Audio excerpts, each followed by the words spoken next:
আল্লাহ রাব্বুল ইজ্জত ওয়াল জালাল কোরআনে কারীমের 19 নম্বর পারা 25 নম্বর সূরা সূরা আল ফুরকানের 65 নম্বর আয়াত থেকে আল্লাহ বলছেন ওয়াল্লাযীনা ইয়াকুলুনা রব্বানা সরিফ আন্না আযাব জাহান্নাম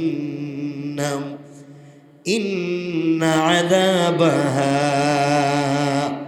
কানা গরামা। আল্লাহ রাব্বুল ইজ্জত ওয়াল জালাল বলছেন মুসলমানেরা রূহকে তোমরা শক্তিশালী করো। রূহ যদি পাওয়ারফুল হয়ে যায় কিয়ামতের আগে মৃত্যুর আগে তোমরা যদি রূহকে শক্তিশালী করে হাত উঠে দোয়া করো, সাকারাতের আগে গারগারা শুরু হয়ে যাওয়ার আগে, কবরে চলে যাওয়ার আগে, মালাকুল মউত আজরাইল পৌঁছে যাওয়ার আগে, সাদা কাপড়ে প্যাকেটিং হয়ে যাওয়ার আগে যে গোলাম আমি আল্লাহর কাছে হাত উঠাইয়া তওবা করবে, তওবা করতে দেরি হবে। আল্লাহ বলছেন বান্দারে তোমার দোয়াকে কবুল করে মাফ করে দিতে আমি আল্লাহর 1 মিনিটও দেরি হবে না। পড়েন সুবহানাল্লাহ। দোয়া কবুল করবেন কে? জোরে বলেন কে? আল্লাহ বলছেন তিনি রোজাদারের দোয়াকে কবুল করেন কয়ভাবে? 3 ভাবে। কয়ভাবে? আসতে বলবেন না, জোরে বলেন কয়ভাবে? আরো জোরে বলেন। রোজাদারের দোয়াকে আল্লাহ তাআলা কবুল করেন 3 ভাবে। আল্লাহ রাব্বুল ইজ্জত ওয়াল জালাল আত-তারগীব ওয়াত তারহিব রাসূল পাক সাল্লাল্লাহু আলাইহি ওয়াসাল্লাম বলেছেন ইন্না লিল্লাহি তাবারাকা ওয়া তাআলা উতাকাউ ফি কুল্লি ইয়াউমিন ওয়া লাইলাতিন ইয়ানি ফি রমাদানা ওয়া ইন্না লিকুল্লি মুসলিমিন ফি কুল্লি ইয়াউমিন ওয়া লাইলাতিন দাওয়াতুন মুস্তাজাবাতুন। রাসূল পাক সাল্লাল্লাহু আলাইহি ওয়াসাল্লাম বলেছেন রমজানের প্রতিটি দিন এবং প্রতিটি রাতে আল্লাহ পাক জাহান্নাম থেকে জাহান্নামের কয়েদীদেরকে মুক্তি দিয়ে থাকেন। আরেকটা জোরে বলেন। যারা জাহান্নামের অনন্তকালের কয়েদী, যাদের আর মাফির সম্ভাবনা নাই, রাসূল পাক বলেছেন, আল্লাহ বলেছেন এমন কয়েদীদেরকেও প্রতিদিন এবং প্রতি রাত্রে আল্লাহ জাহান্নাম থেকে মুক্তি দিয়ে থাকেন। সুবহানাল্লাহ। তো আসতে বললেন। কাকে মাফ করেন? জাহান্নামের কয়েদি। কয়েদি মানে কি? যারা সাজা হয়েছে নাকি? অপরাধ একটা, সাজা হয় নাই আরেকটা অপরাধ। অপরাধও করছে, সাজা হয়েছে, কয়েদি। এখন সশ্রম কারাদণ্ড আছে না নাই? বিনাশ্রম কারাদণ্ড আছে না নাই? এটা কার? কয়েদির। আল্লাহ বলছেন এমন জাহান্নামের কয়েদিদেরকেও তিনি মাফ করেন। তো আসতে বললেন। কোন দিন? রমজানের প্রতিটি রাতে, রমজানের প্রতিটি দিনে তিনি জাহান্নামের কয়েদীদেরকে মাফ করে দেন। একটু আওয়াজ করে বলেন না। এরপর রাসূল বলছেন ওয়া ইন্না লিকুল্লি মুসলিমিন ফি কুল্লি ইয়াউমিন ওয়া লাইলাতিন দাওয়াতুন মুস্তাজাবাতুন। রাসূল বলছেন প্রত্যেক নারী এবং পুরুষ মুসলমানের প্রত্যেকটা রমজানের দিনে এবং রাত্রে একটা করে দোয়া কবুল হয়। প্রত্যেকটা দিন এবং প্রত্যেকটা রাত একজন মুসলিম নরনারীর দোয়াকে আল্লাহ কবুল করেন। তাইলে একটা রোজা রাখলে আমাদের দোয়া কবুল হওয়ার কথা কয়টা? রাতে একটা। 30 দিনে কয়টা দোয়া কবুল হইতো? কথা বলেন না। তাহলে আপনার আমার 60টা দোয়া কবুল হইলে আর রিক্সা চালাইবার কথা ছিল? কথা কয় না। ভ্যান গাড়ি, চুরি, ডাকাতি, এরপরে করে কেন? হ্যাঁ, কবুল হয় নাই। কি হয় নাই? কবুল হয় নাই। নিশ্চিত রমজানে আর কিছু হোক আর না হোক 60টা দোয়া কবুল না। সুবহানাল্লাহ। এটা বাদ দিয়ে দিন কেমন? প্রত্যেক দিনে একটা, প্রত্যেক রাতে একটা। কয়টা হইল? তাহলে 30 দিনে কয়টা? ইফতারের সময় দোয়া কবুল করেন, সেহরির সময় দোয়া কবুল করেন, কয়টা হইল? 60টা। ইফতারে একটা, সেহরিতে একটা। কয়টা হইছে? তা কয়টা হইছে এখন? 120। প্রত্যেক লাইলাতুল কদরের রাত তার জিন্দগির সব দোয়া কবুল করে, সব গুনাহ মাফ করেন। এই সবগুলো সুযোগ কোন মাসে? কথা বলেন। এখন কোন মাস? মাফির সম্ভাবনা আছে? বলেন আছে? এরপরে পাই না কেন? কারণ শয়তানরে শিকল দিয়া বানছে ঠিকই, কিন্তু আমরা তো আরো টাটকা শয়তান। কথা বলেন না কেন? এই রমজানেও তো আমরা খারাপ করতেছি। আল্লাহ হেফাজত করুক, বলে না আমিন। তাহলে এতটুকুন মনে রাখেন যে রমজানের দিনে এবং রাতে একজন বনি আদমের একটা করে দোয়া কবুল হবেই হবে ইনশাআল্লাহ, ইনশাআল্লাহ। আমার বন্ধুগণ, কথাগুলোকে সংক্ষেপ মনোযোগ দিয়ে শোনেন। এক নম্বর, আল্লাহ রসুল সাল্লাল্লাহু আলাইহি ওয়াসাল্লাম বললেন, বান্দা যে জিনিসটা চায় সে জিনিসটা সরাসরি আল্লাহ তাকে দিয়ে দেয়। তখন বান্দা মনে করে যে তার জন্য তার দোয়া কবুল হয়ে গিয়েছে, অর্থাৎ বান্দা আল্লাহর কাছে চাইছে, আল্লাহ আমার ছেলেটারে তুমি কানাডা পাঠাও, কানাডা পাঠাও, কানাডা পাঠাও। দেখা যায় রমজানে দোয়া কবুল হয়ে গিয়েছে, তার ছেলে কানাডা গিয়েছে। এখন চিন্তা করে আমার দোয়া কবুল হইছে। কথা বলেন নাকি? কথা বলেন। আল্লাহ আমার এইটা দাও, ওইটা দাও, যা চাইছে পেয়ে গেছে। বান্দা মনে করেছে আমার দোয়াকে কবুল করেছে। আল্লাহ বলেন, বান্দা যা চায় সরাসরি আমি তা দেই, এর মাধ্যমে আমি বান্দার দোয়াকে কবুল করে নেই। পড়েন সুবহানাল্লাহ। দুই নম্বর, আল্লাহ বলেন, বান্দা যে জিনিসটা চায় সেই জিনিসটা না দিয়ে অন্য একটা বড় জিনিস দিয়ে দেন, যার মধ্যে চাওয়া জিনিসটা অন্তর্ভুক্ত আছে। কিন্তু বান্দা বুঝতে পারে না যে তার দোয়া কবুল হয়েছে, কারণ তার জ্ঞান কম। আল্লাহর কাছে যা চাইছে তার চাইতে বেশি পাইছে, সেটা বুঝে না। কেমনে বুঝাতাম? এক লোক আপনাদের কাছে এসে বলছে, 1 মিনিটে শোনেন, এসে বলছে যে আমারে 10 টাকা দাও। কি দাও? বলেন না। কয় টাকা? আপনি বলেন 10 টাকা দিয়ে তুমি কি করবে? বলে আমার ঘরে ইফতার নাই, সেহরি নাই, আমার ঘরে কিচ্ছু নাই, বহুত কষ্ট করে আমি চলতেছি, 10 টাকা দেন, আমি 10 টাকার মুড়ি কিনে বাচ্চাদের খাওয়াবো। আপনি করলেন কি? একটা কাগজ নিলেন, কাগজে নিয়ে লিখলেন, লিখে এখানে লিখে দিছেন যে দোকানের মালিক অমুক, আমি অমুক বলতেছি, একজন ছেলেকে দিয়ে একটা কাগজ তোমার দোকানে পাঠাইতেছি, এই ছেলেটার কাগজে যা লেখা তুমি তাকে তা দিয়ে দিও। ছেলেটা তো অশিক্ষিত, চাইছে কয় টাকা? আপনি তারা দিলেন কাগজ, সে কি করবে কোন? তো রাখবে না ফেলে দিবে? চাইলাম 10 টাকা, হ্যাঁ আমার দে কাগজ, কত বড় কৃপণ, ফালাই দিল। ছেলেটা যদি বুঝদার হয়, কাগজে যদি দেখবে লেখা আছে, যার কাছে 10 টাকা চাইলাম সে লিখে দিছে, এক দোকানের নাম বলে, এই কাগজটা নিয়ে দোকানে যাও, দোকানের মালিককে কাগজটা দিও, লিখে দিয়েছে দোকানের মালিক, এই ছেলেটাকে পুরা 1 মাসের সেহরি ইফতারে যা লাগবে সব খাবার দিবেন, তার বউ বাচ্চার কাপড় দিবেন, তার যা লাগে সব দিবেন। জোরে বলেন না সুবহানাল্লাহ। চাইছিল কয় টাকা? পাইছে কত? পুরো 1 মাসের খাবার। সুবহানাল্লাহ বললেন না? তাহলে বান্দা যেই জিনিসটা চাইছে এই জিনিসের ভিতরে আসেনি। কথা বলেন না কেন? কিন্তু সরাসরি চাইছে 10 টাকা, 10 টাকা পায় নাই, এই জন্য বুঝতেছে না তার দোয়া কবুল হয়েছে কিনা। কিন্তু তার পাওয়া জিনিসটাও আছে, চাওয়া জিনিসও আছে, আল্লাহরও বেশি দিবেন। সুবহানাল্লাহ বলেন না? বান্দা আল্লাহর কাছে যা চায় আল্লাহ হয়তো বাড়াইয়া দেন, কিন্তু কৌশলে দেন, যে জিনিসটা চাইছে ওটা না দিয়ে অন্য জিনিসও দিতে পারেন। পারেন কি পারেন না? যেমন কোরআন থেকে একটা ঘটনা বলি, 1 মিনিটে, লম্বা করবা। হযরত মুসা আলাইহিস সালাম যখন তার পরিবার নিয়ে মাদিয়ান বা মাদাইন থেকে মিশর যাচ্ছিলেন, মাদিয়ান বা মাদাইন একটা জায়গার নাম, যেখানে বাড়ি ছিল কার? হযরত শুআইব নবিয়্যুনা আলাইহিস সালামের বাড়ি ছিল মাদিয়ান। শুআইব আলাইহিস সালামের মেয়ে সাফুরাকে বিয়ে করেছিলেন হযরতে মুসা। সুবহানাল্লাহ বলেন, জোরে কোন? তিনি তো শুআইব পয়গম্বরের মেয়ে, হুজুরের মেয়ের বিয়ে করছেন। আপনারা তো হুজুরের মেয়ের নাম শুনলে কইবেন দূর, এর বিয়ে করে লাভ নাই, এটা বুরকা পরবে, হাত মোজা পা মোজা পরবে, স্টাইল করতে পারবে না, এর বিয়ে করে লাভ নাই। ঠিক কিনা? ঠিক কইছে কেটা? এটা ঠিক কইছে কেটা? মানে তোমার নিয়ত খারাপ দেখতেছে। তুমি ঠিক কইছো? তো বিয়ে করতে আরো 30 বছর বাকি। ঠিক কইছে?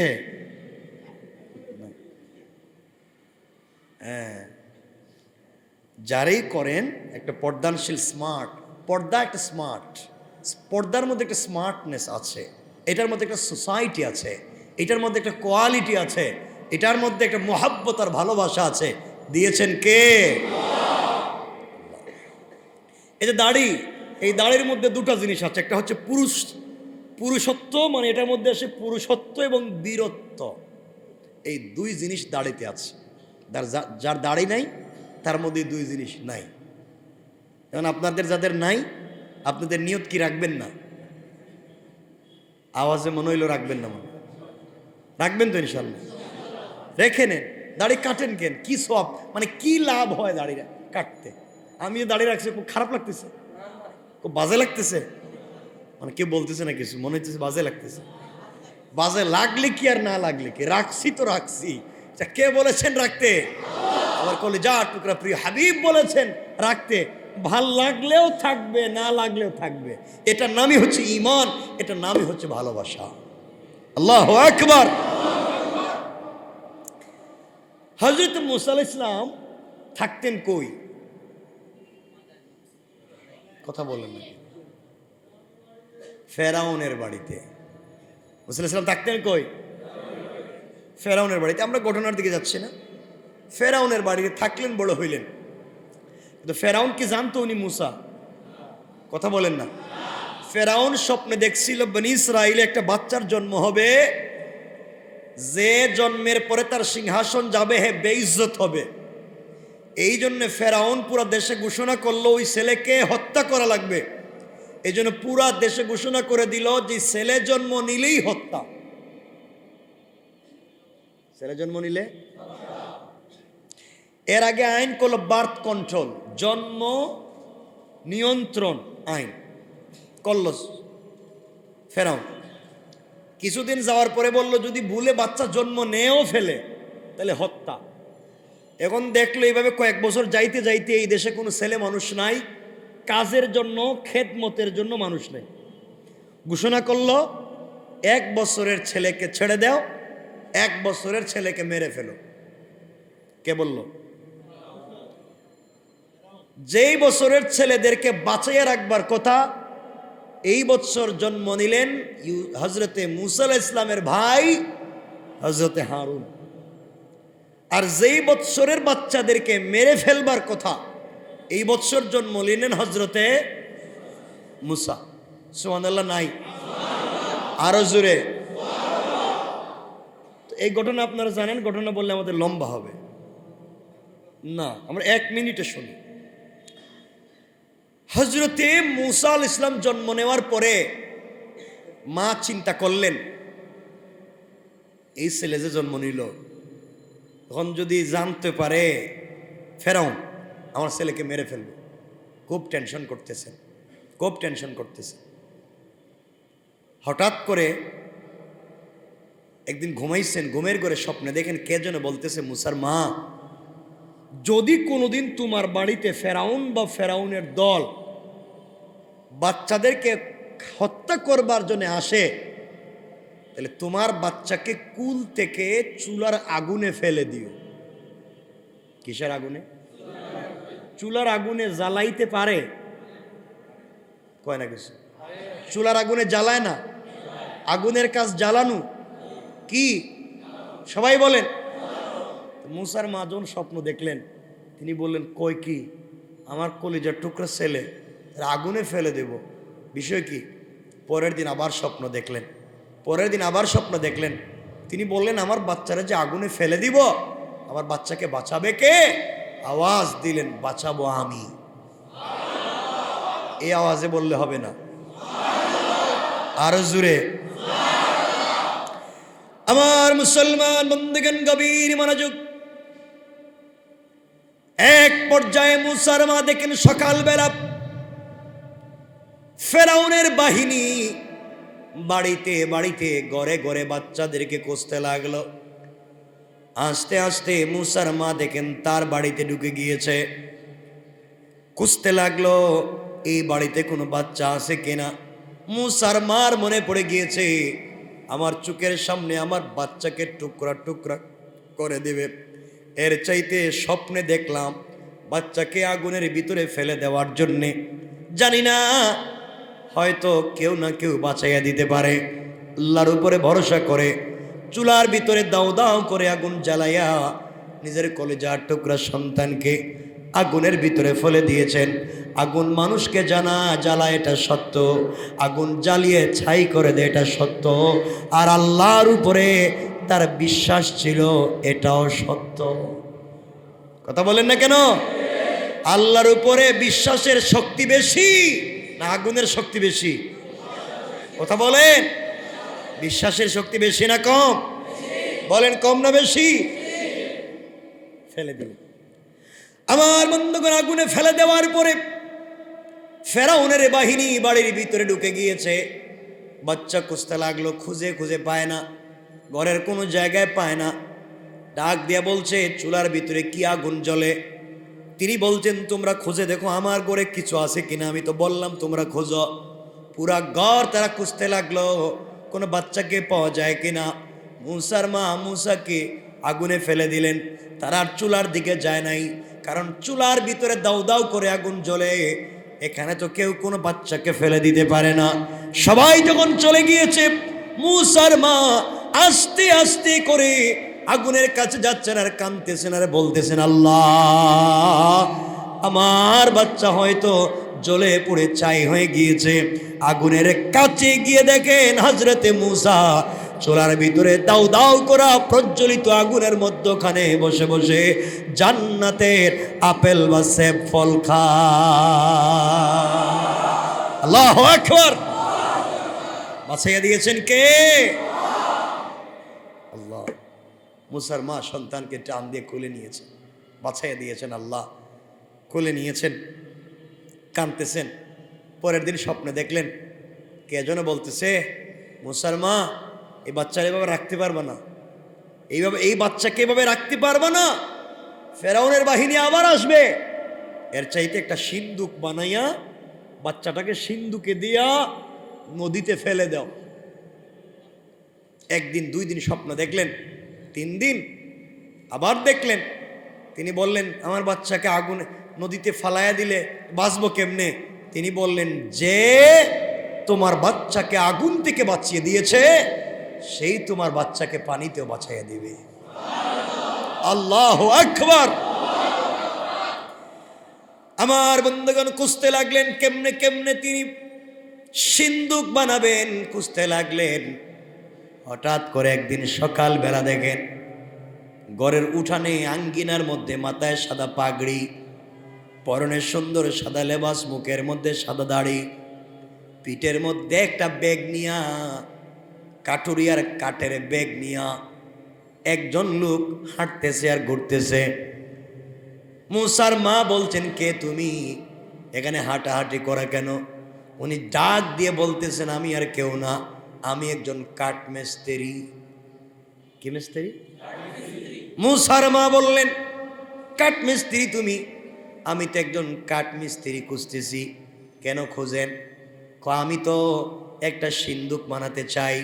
কাঠ মিস্ত্রি বলতেছে, এই পৃথিবীতে আমার চাইতে সুন্দর করে সিন্দুক এই পৃথিবীর কেউ বানাইতে পারবে না। সুবহানাল্লাহ, জোরে বলেন। মুসার মা বললেন, আমি তো মিস্ত্রি খুঁজি, তুমি যেহেতু সুন্দর করে সিন্দুক বানাতে পারো, আমার জন্য কি সিন্দুক বানাতে পারবে? মিস্ত্রি বলতেছে, কেমন সিন্দুক চাও? সিন্দুকে কয়টা দরওয়াজা? সিন্দুকের ভিতরে কয়টা ঘর হবে? সিন্দুকের কোন জায়গায় পার্সোনাল কি কি থাকবে বলেন, আমি এভাবেই বানাইয়া দিব।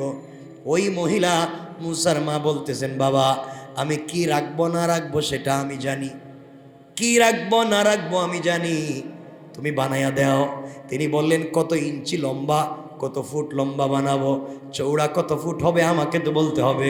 মুসার মা বুঝলেন, সত্যি তোমার বাচ্চা কত লম্বা, এটা দেখেই তো তাকে মাপ দিতে হবে। আবার চিন্তা করলেন, এই মুহূর্তে যদি বলি আমার বাচ্চা মুসার জন্যে আমি একটা সিন্দুক বানাতে চাই, আর এই লোকটা যদি ফেরাউনের লোক হয় আমার বাচ্চাকে মেরে ফেলবে। তিনি চিন্তায় পড়ে গেলেন, কি করবেন কি না। কি করবেন কি না, কিছু বলবেন কি না। উনি আগন্তুক কাঠমিস্ত্রি বললেন, আপনার চিন্তার কোনো কারণ নাই, আমি ফেরাউনের কোনো লোক না, আমি দুনিয়ার জমিনের সাধারণ কেউ না, আমি একজন ভালো কাঠমিস্ত্রি।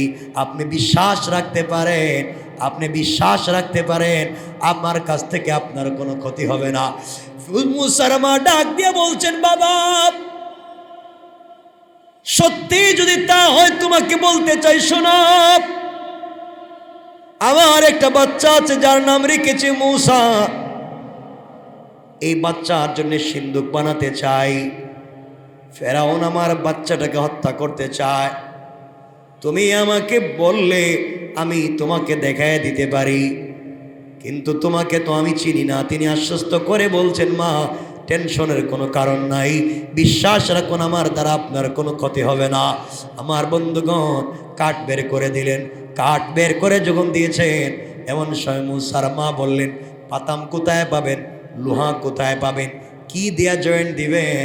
মূসার মা ঘরের দরজার চিপায় দাঁড়িয়ে আছেন। তাকাইয়া দেখেন মিস্ত্রি কাঠ হাতে নে, মুখ থেকে লালা বের করে লাগাইয়া দে, আর ওই দুইটা কাঠ আপনা আপনি জয়েন্ট হয়ে যায়। মূসার মা আশ্চর্য হয়ে চুকের পানি ছেড়ে আল্লাহকে ডাক দিয়া বলছে, আল্লাহ এমন মিস্ত্রি পৃথিবীতে আর দেখি নাই, কাঠের মধ্যে জয়েন্ট লাগাইয়া দে, মুখের লালা দিয়া। যখন সুন্দর করে একটা সিন্দুক হয়ে গিয়েছে, মূসার মা ডাক দিয়ে বলছেন, আমার বাচ্চাটাকে এটার ভিতরে রাখতে হবে। আমার বন্ধুগণ এমন সময়ে কি করা যায়, কি করবেন কি না চিন্তায় পড়ে গেলেন। কি করা লাগবে? মূসার মা বাচ্চাটাকে দিচ্ছেন না। এমন সময় সিন্দুক যে বানিয়ে দিয়েছে মিস্ত্রি ডাক দিয়ে বলছে, মূসার মা আমি ফেরাউনের লোক না, দুনিয়ার সাধারণ কোনো মানুষ না, আল্লাহ তাআলা আমাকে পাঠিয়ে দিয়েছেন সিন্দুক বানিয়ে দেওয়ার জন্যে। আমি হলাম আল্লাহর রহমতের ফেরেশতা, আমার নাম হলো হযরত জিবরাইল। আমি এসেছি মানুষের সুরত ধরে তোমার বাচ্চার জন্য সিন্দুক বানায় দিতে। জিবরাইল আল্লাহর কাছে ডাক দিয়া বলছেন, আল্লাহ আপনার পয়গম্বরকে আমি সুন্দর সিন্দুকের ভিতরে রাখবো। আয় আল্লাহ, কাঠের সিন্দুকে রাখলে তো তার ব্যথা হবে, পিঠে কষ্ট হবে। আল্লাহ বললেন, ও জিবরাইল আমার বন্ধুরে কষ্ট দিতে চাই না, জান্নাত থেকে, জান্নাতুল ফিরদাউস থেকে বাচ্চাদের লেপ তুষক নিয়ে যাও। সুবহানাল্লাহ বলেন। ওগুলো বিছায় দাও। বিছিয়ে দিয়েছে। আল্লাহ বলছেন, ও জিবরাইল উনি আমার পয়গম্বর হবে, তুমি আমার পয়গম্বরকে কুলে নিবা, হাতকে শক্ত করতে পারবা না, হাত নরম করে কুলে নিবা। আল্লাহর কাছে বলছেন, আল্লাহ তুমি আমাকে মন ভালোবাসা পূর্ণ হাত দাও, মূসা আমার হাতে নিলেই যেন ঘুমিয়ে পড়ে যায়। সুবহানাল্লাহ বলে। লম্বা হয়ে যেতেছে। মূসার মা মূসাকে জিবরিলের কুলে দিলেন। জিবরিলের কুলে গিয়েই মূসা ঘুমায় গেছে। এত আসতে বললেন না, ঘুমাইলে তো সিন্দুকে রাখা যাবে না। সিন্দুকে রেখে দিলেন, দরজার মুখ লাগাইয়া দিলেন, আর বলছেন, মূসার মা ওটার নদীতে ফালাইয়া দিও। বাঁচাবেন কে? কে? মার মন কে আর সব মানে নদীতে ফেলে দিয়া। মূসা ইসলামের বোন ছিল কুলসুম। কুলসুমকে বলছেন, যাও তুমি দেখো এই সিন্দুকটা কই যায়। আপনারা গ্রামে একটা কথা বলে না, যেখানে বাঘের ভয় সেখানে রাত হয়। আস্তে আস্তে যেতে যেতে সিন্দুক ফেরাউনের ঘাটে। সুবহানাল্লাহ। এটা কি তো রমজানের পরে? রমজানের পরে কি তো সুবহানাল্লাহ কইবেন নি? কই গেছে? ফেরাউনের ঘাটে গিয়ে সিন্দুক লেগে গিয়েছে, আর যায় না। কুলসুম জঙ্গল থেকে সব দেখতেছে। লম্বা কথা, ফেরাউনের স্ত্রী আসিয়া অথবা ফেরাউনের আর এটা পালক মেয়ে ছিল, ওই মেয়ের দাসীরা তাকে গোসল করাবার জন্য আসছিল পানি নিতে। তারা এসে যখন সিন্দুক দেখছে, তারা মনে করছে রাজবাড়ি থেকে কোনো ডাকাত জিনিসপত্র চুরি করে নিয়ে যাওয়ার সময় ধরা খাওয়ার ভয়ে নদীতে ফালায় গেছে। তারা এটা নিয়ে কাড়াকাড়ি শুরু করছে, কে নিয়ে যাবে, কে খুলবে, কে না। চিন্তা করলো যদি খোলার পরে মারামারি লেগে যায় তাইলে বাদশার বাড়িতে নিয়েই খুলি। ফেরাউন সিদ্ধান্ত নিয়েছিল মুসাকে হত্যা করবে, আর আল্লাহ সিদ্ধান্ত নিলেন ফেরাউন তোর বাড়িতে মুসারে পাঠাইতেছি, দীক্ষা রাখিস। যখন আল্লাহ বললেন না, কে করতে পারে? আরো জোরে বলেন কে? আপনি কৌশল করবেন দিনকে মুছে দেওয়ার, আর আল্লাহ কৌশল করবেন দিনকে জিন্দা রাখবার। আল্লাহ পারেন কি পারেন না? এই জন্য আল্লাহ কোরআনে বলছেন ওয়া মাকারু ওয়া মাকারাল্লাহ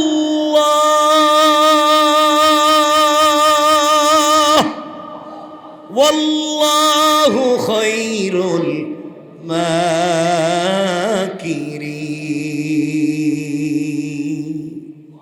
আল্লাহ বলেছেন তোমরা কিসের কৌশল করো, তোমাদের চাইতে তো আমার কৌশল আরো বড়। সুবহানাল্লাহ বললেন। মুসার বোন বলতেছে আহারে আমার ভাইটা শেষ শেষ। বাড়িতে নিয়ে যাওয়ার পরে মুসার বোনও পিছনে পিছনে যায়, দেখি কি হয়, দেখি কি হয়, দেখি কি হয়। যাইতে যাইতে নিয়ে আসিয়ার সামনে নিছে, নিয়ে বলছে দেখো এটা আমরা নদীতে পাইছি, কেবুদের রাজবাড়ি থেকে কিছু চুরি করে নিয়ে যাওয়ার সময় নদীতে ফালায় দিই, সামনে খুলতে চাই, আপনার সামনে। সুবহানাল্লাহ নাই। আল্লাহ এতক্ষণ মুসারে নোটিশ করেছিলেন মুসা সন্দুকের ভিতরে কানতেও পারবো না, নড়াচড়াও করতে পারবো না। এখন যখন তারা সবাই সিদ্ধান্ত নিয়েছে সিন্দুকের মুখ খুলবে, আল্লাহ মুসাকে নোটিশ করছেন মুসা কানতে পারবা না, কথাও বলতে পারবা না, কিন্তু সিন্দুকের মুখ খুললেই আসিয়ার দিকে তাকাই একটা মুস্কি হাসি দিবা। আল্লাহু আকবার।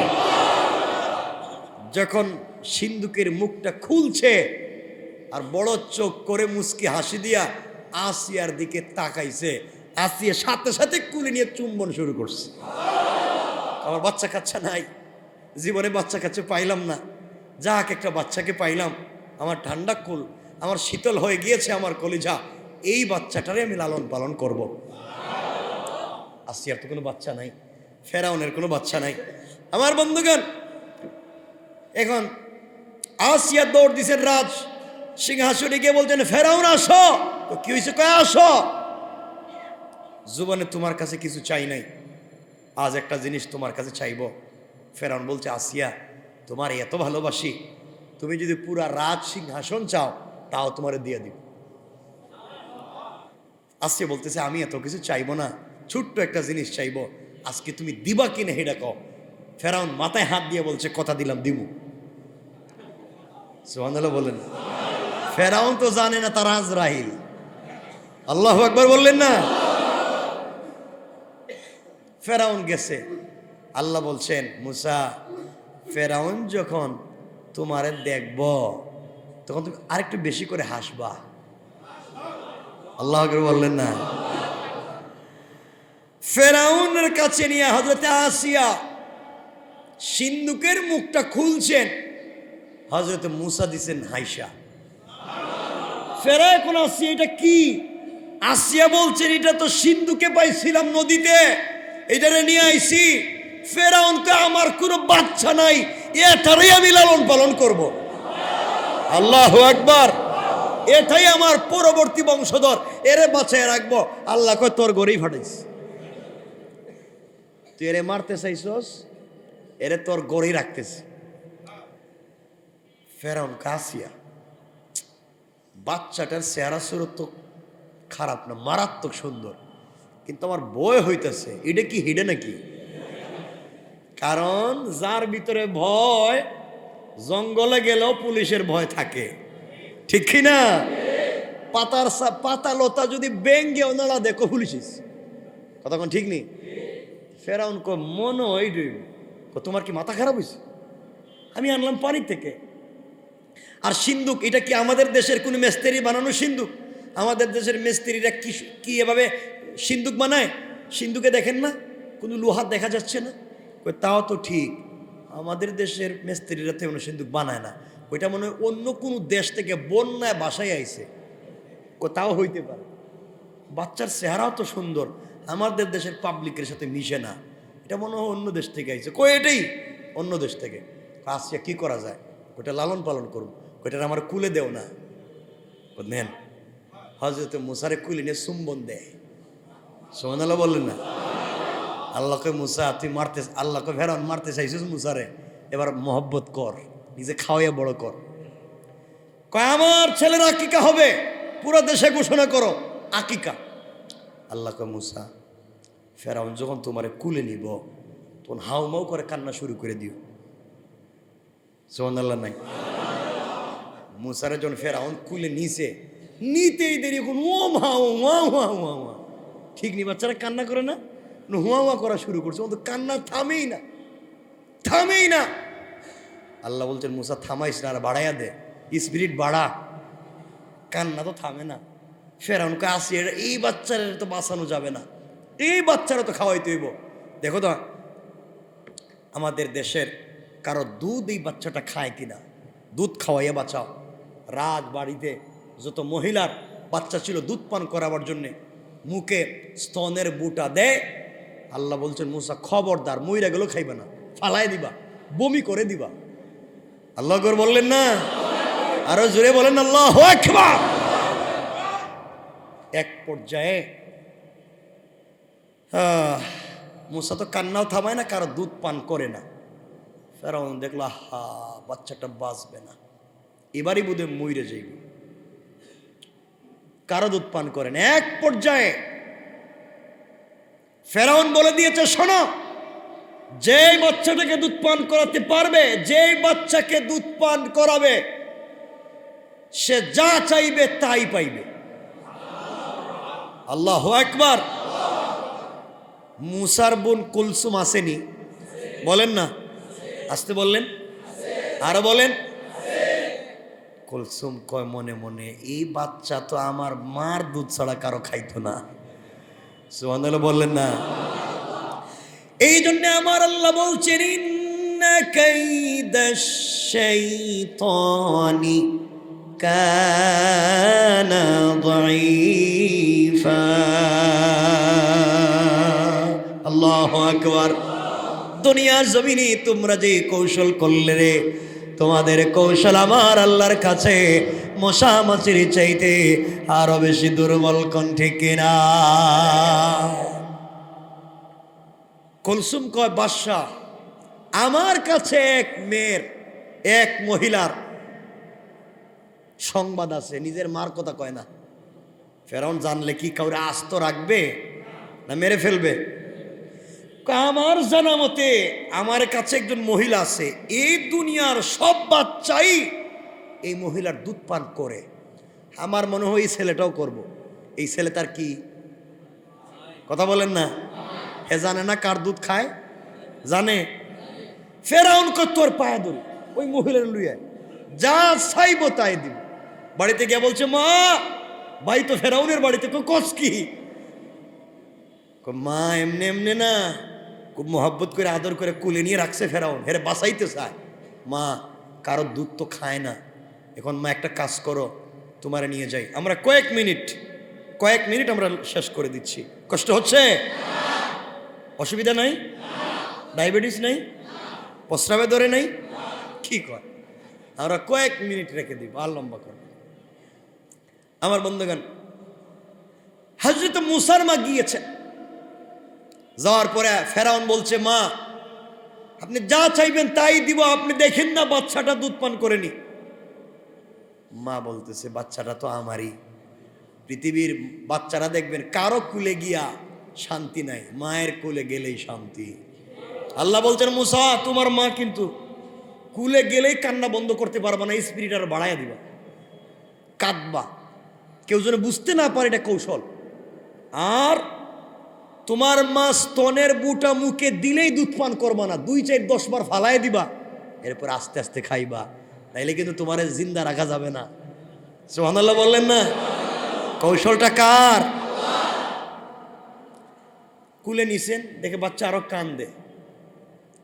মা কই কান্দিস না, এটা কি শুনবো? মা দিছে দুধ, খায় না। মুসার মা চিন্তা করে আমার দুধ খায় না কেন? 2-4 বার দেওয়ার পরেই মুসা খাওয়া শুরু করছে। ফেরাউন তো নাচানাচি শুরু করছে, কহেই তো আমার বাচ্চাটা বাইচা গেছে, এই বাচ্চারই আমি রাজ সিংহাসনে বসাবো। আল্লাহ কয় হেরে দিয়েই তোরে থাবড়ামু। আল্লাহু আকবার বলেন। এরে দিয়েই তোরে ঠিক করুন। আমার বন্ধুগণ, সংক্ষেপ, আস্তে আস্তে মুসা বড় হতে লাগলেন। বাড়িতে মুসার মা বলে আমি এইভাবে বাচ্চারা দুধ খাওয়াই না, আমার শর্ত আছে। কি শর্ত? আমার শর্ত হইলো রাজবাড়িতে আমার একটা বাড়ি আমার নামে রেজিস্ট্রারি করে দিতে হইব। এই বাড়িতে আমি থাকবো, বাচ্চারা নিয়ে কেউ ডিস্টার্ব করতে পারবেন না। সাথে সাথে আমার বাচ্চা কাচ্চা যা আছে সবরে দিতে হইব। সব দিলাম। দিয়া শেষ না, পুরা মাসের খাবারও দিতে হইব। খাবারও দিলাম। খাবার দিলে হইব না, কর্মচারী দিতে হইব। আরও দিলাম। এরপরে বাচ্চাটারে বাসা। আল্লাহ কই তুই একজনকে মারতে চাইছিল, এখন পুরা পরিবারের খাওয়া। সুবহানাল্লাহ বললেন না? কৌশলটা কার? আল্লাহ তো এভাবেই করে। সংক্ষেপ, আমার বন্ধুগণ, মুসা আলাইহিস সালাম বড় হয়ে গেলেন। এক কথা সংক্ষেপ, এতটুকুন বড় হয়ে গেলেন। ফেরাউন মুসা আলাইহিস সালামকে একদিন কুলে নিচে আদর করবার জন্য, একটু কুলে নিচে কে হাঁটতে পারেন? কি নিচে? আমার ছেলে। কার ছেলে? আমার ছেলে। ফেরাউন বলতেছে আমার ছেলে, আমার পরবর্তী বংশধর। কুলে নিচে মুসা আলাইহিস সালাম বাম হাত, ডাইন হাত দিয়ে না, বাম হাত গুড়াইয়া দিছে এক থাবড়া। ফেরাউন থাবড়া খাইয়া উল্টা পাল্টা হইয়া দুই সাইড হাত দূরে পড়ছে। কয় আসিয়া হেডাই তৈ নেই, এই থাপ্পড় মারলো। আজকে আপনার মাথা খারাপ হয়েছে? এটা ছোট বাচ্চা, এটার আপনি কি বলেন? আসিয়া বাচ্চাটা তো ছোট, ঠিক আছে, কিন্তু থাপ্পড়টা তো মারাত্মক, আমার চোখ শুদ্ধ অন্ধ করে গেছে। ফেরাউন কয় না, পরীক্ষা করা লাগবে। কেমনি পরীক্ষা করবেন? দেখবো বাচ্চাটা কিসে ধরে। এই বলে লম্বা ইতিহাস। এক জায়গায় রাখছে আগুন জ্বালাইয়া, আর এক জায়গায় খেজুর খোরমা অথবা কোনো জায়গায় আছে স্বর্ণ। বাচ্চাটা কোন দিকে যায়? মুসা আলাইহিস সালামের হাত খেজুর খোরমা অথবা স্বর্ণের দিকে যাইতেছে, আগুনের দিকে যাইতেছে না। আল্লাহ বললেন জিবরাইল, যদি মুসায় স্বর্ণ বা খোরমা খেজুরে হাত দেয় তাহলে তো ফেরাউন মাইরা ফেলাইবে। এর হাতটা নিয়ে আগুনে ঢুকায় দেয়। জিবরাইল আগুনে হাত দিছেন, আঙ্গুলটা লাগছে, জিব্বায় দিছেন, জিব্বাটা পুড়ে গেছে। তুতলে এক কথা বলতেন মুসা আলাইহিস সালাম। তুতলে হজরতে আসিয়া মুসাকে কুলে নিয়ে ফেরাউন্ডে দিয়েছেন আবার থাপ্পড়। জাননি আপনি একটা বাচ্চারে মাইরে ফেলাই দিবেন, বাচ্চা আগুন চিনে না, হাত পা ফুড়াই দিবেন। আসিয়া এটা তো ঠিকই দেখলাম, বাচ্চাটা তো আসলে বাচ্চাই, এটা আগুন চিনে না, কিন্তু থাপ্পড় তো মনে হয় 90 মণ ওজনের। থাপ্পড়টা তো বলতে পারতেছি না। চিন্তা করতেছেন কেমন থাপ্পড়া দিছে আমার বন্ধুগণ। এক পর্যায়ে মুসা আলাইহিস সালাম, আজকে আর বলতাম না, লম্বে যেতেছে। মুসা আলাইহিস সালাম এক পর্যায়ে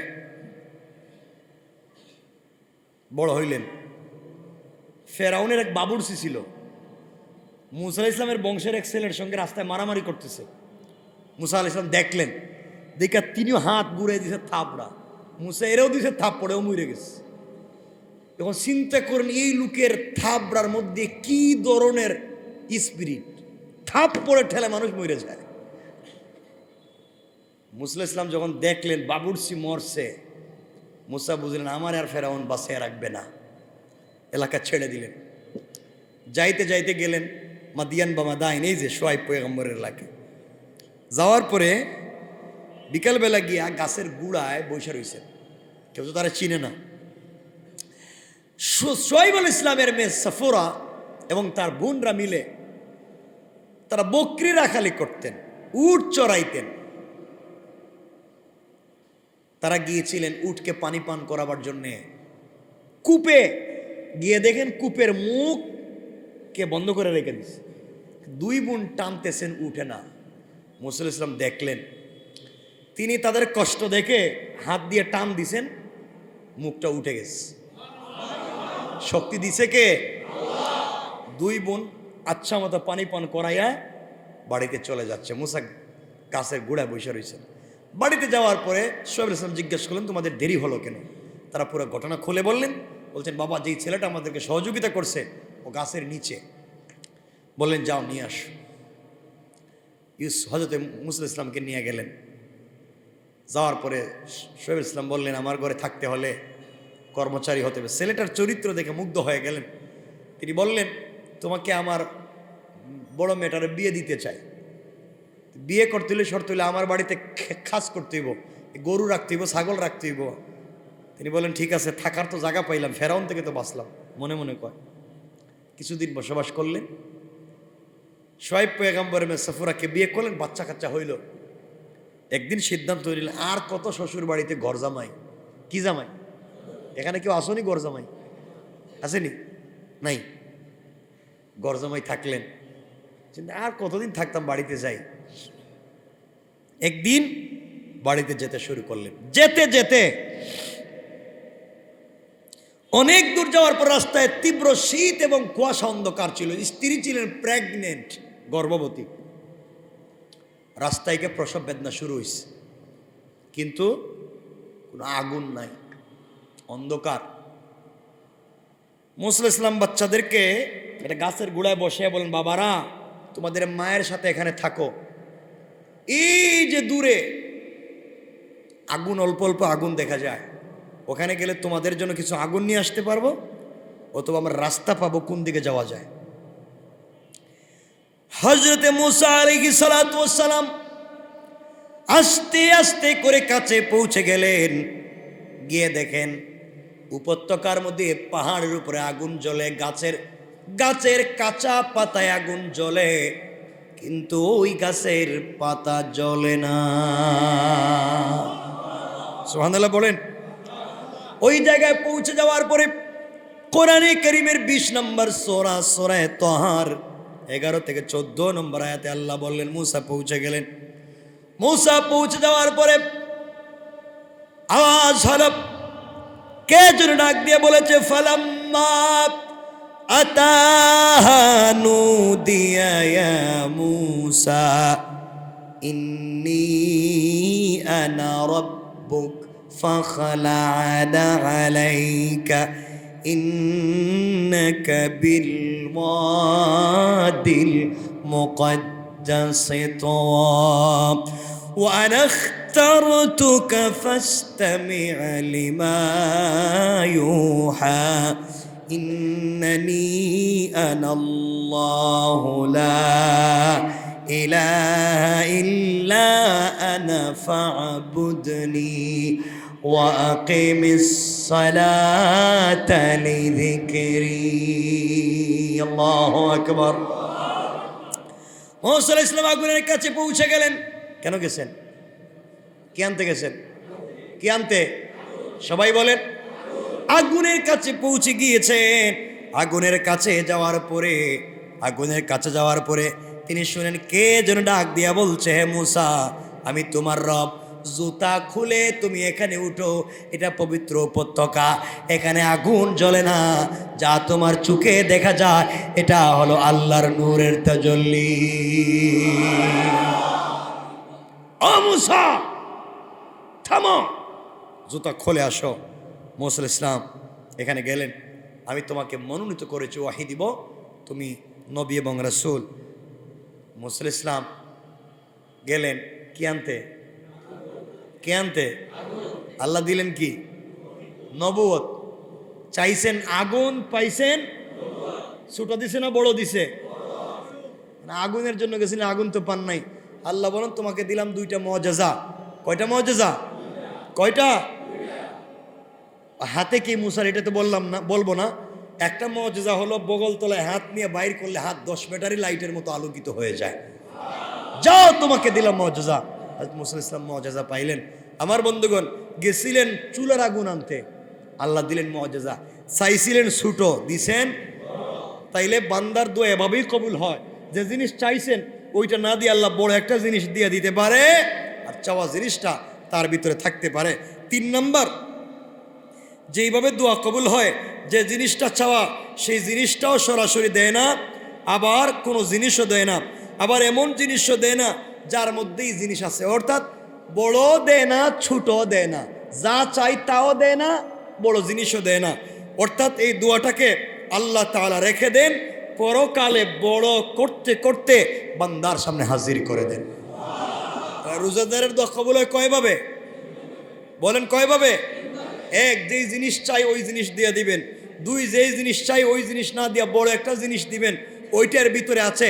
3 নাম্বার, যেই জিনিস চাইলাম ওটাও দিল না, বড় জিনিসও দিল না, দোয়া আল্লাহ কবুল করে রেখে দিলেন রিজার্ভ করে কিয়ামতের দিন বান্দাকে দেওয়ার জন্য। পড়ুন সুবহানাল্লাহ। আল্লাহ আমাদের সবাইকে কবুল করুক, আল্লাহুম্মা আমিন। রব্বানা যালামনা আনফুসানা ওয়া ইল্লাম তাগফির লানা ওয়া তারহামনা لنكونن من الخاسرين ربنا آتنا في الدنيا حسنة وفي الآخرة حسنة وقنا عذاب النار وادخلنا الجنة مع المتقين والأبرار اللهم اغفر لنا ولوالدينا رب ارحمهما كما ربياني صغيرا رب ارحمهما كما ربياني صغيرا। আয় আল্লাহ, আমরা যারা হাত উঠাইলাম দয়া করে মায়া করে আমাদের জিন্দেগির গুনাহকে মাফ করে দাও, আমাদের জিন্দেগির অপরাধগুলোকে ক্ষমা করে দাও, আমাদের সবার জন্য জান্নাতের ফয়সালা করে দাও, জাহান্নাম থেকে নাজাত আর মুক্তি দিয়া দাও। আয় আল্লাহ, আমাদের পরিবারে যারা অসুস্থ সুস্থতা দান ফরমাও, বাচ্চাদেরকে আলিম বানাও, হাফেজ বানাও, মুজাদ্দিদ জামান বানাও, আমাদের মা বাপ যাদের কবরে জান্নাতের টুকরা বানাও। আয় আল্লাহ, আমাদের হায়াতে বারাকা দাও, আমাদের রিজিকে বারাকা দাও, রুহানি জিসমানি বিমার থেকে আমাদেরকে শিফা দিয়া দাও। সর্বোপরি আমাদের সবার দোয়াকে কবুল আর মঞ্জুর করে নাও। রমজান রসিলা আমাদের সবাইকে তুমি মাফ করে দাও আল্লাহ। আয় আল্লাহ, মুনি গুনাহ করেছি, অপরাধ করেছি, কলবটা কালো হয়ে গিয়েছে। আয় আল্লাহ, এতগুলা মানুষ নিয়ে হাত উঠাইলাম রমজানে রোজা রেখে ইফতারের আগে, দয়া করে মায়া করে আমাদেরকে কবুল করে মাফ করে দাও আল্লাহ। আমাদের নামটা জান্নাতুল ফিরদাউসের লিস্টে উঠাইয়া দাও। দেশে বিদেশে যে যেখানে যারা অসুস্থ আমাদের কাছে দোয়া চাইলেন, আমার পরিচিত আপন জন অনেকে অসুস্থ, আল্লাহ তোমার কুদরত থেকে তুমি শিফা দিয়া দাও। আমিও তো অসুস্থ আল্লাহ, আমরা যারা অসুস্থ তুমি শিফা দিয়ে দাও। আমাদের বাচ্চাদেরকে আলিম বানাও, হাফেজ বানাও, মুজাদ্দিদে জামান বানাও। তোমার পায়ে ধরিয়ে আমাদের বাচ্চাদেরকে দুনিয়া কুর বাবা কুর ইয়াবা কুর বানাইও না। সাল্লাল্লাহু তাআলা আলা নবী ওয়া আলা আলিহি সাহবি আজমাইন ওয়ারহামনা মাআহুম বিরহমাতিকা ইয়া আরহামার রাহিমিন।